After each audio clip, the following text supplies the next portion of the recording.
Welcome to The Terrible Take, a mini podcast telling Steelers Nation what's on our mind. I'm Dave Bryan. Hi, I'm Melanie Friedlander, and welcome to my Terrible Take, coming at you every Sunday courtesy of Steelers Depot.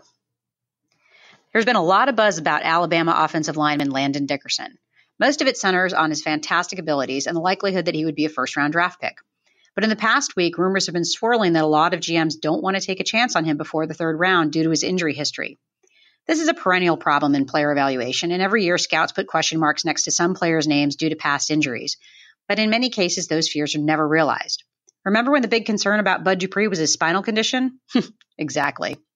So what's the deal with Dickerson? Well, to start, he's had 4 season-ending injuries, and he's had to undergo the knife each time. In his freshman year at Florida State, he tore his right ACL at practice during the season. After surgery, he started the next season and made it through 4 games before a right ankle injury derailed him. He came back the next week but re-aggravated the injury and had some type of surgery. I would assume a ligament repair, but there weren't any details available. In his junior year, he sustained a left ankle injury after only 2 games. He missed the next 4 games after surgery. Again, we don't know the specifics, only to have his incision open during the first game back and was done for the season. He transferred to Alabama and made it through his redshirt junior year healthy.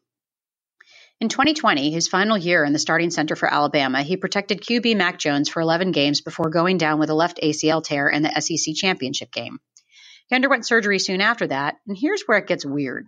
He somehow managed to convince both his surgeon and head coach Nick Saban to let him take snaps with the team at practice a few weeks later and actually take the field for the final snaps of the national championship game, less than a month after his ACL repair.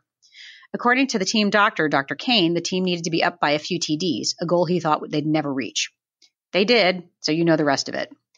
Not only that, but Dickerson was seen doing cartwheels in the background of a Mac Jones interview recently, as well as some pretty crazy split squats on boxes 2 months ago. So is Dickerson a draft risk or a 6'6", 320-pound physical freak a la Adrian Peterson? As most of you know, I hate the term injury prone, so let's look at the data instead.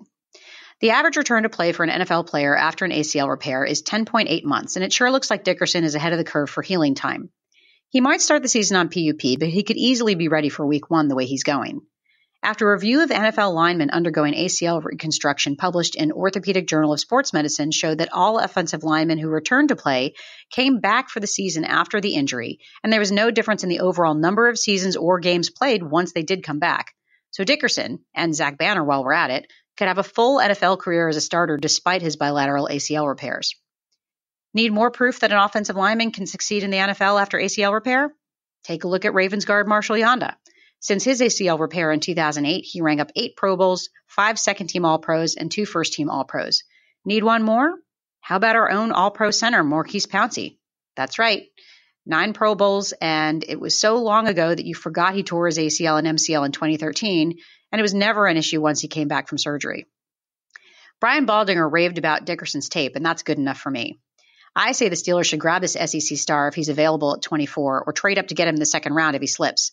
The timing couldn't be better for the Steelers to grab their next center. I'm Melanie Friedlander, and that's my Terrible Take. Please follow me at Girl Surgeon and check out the website, SteelersDepot.com, and follow us on Twitter at SteelersDepot. Thanks. Be sure to follow us at SteelersDepot.com and check out episodes of The Terrible Take every weekday at 5 p.m. Eastern Time. And check out The Terrible Podcast with myself and Alex Kozora every Tuesday and Friday.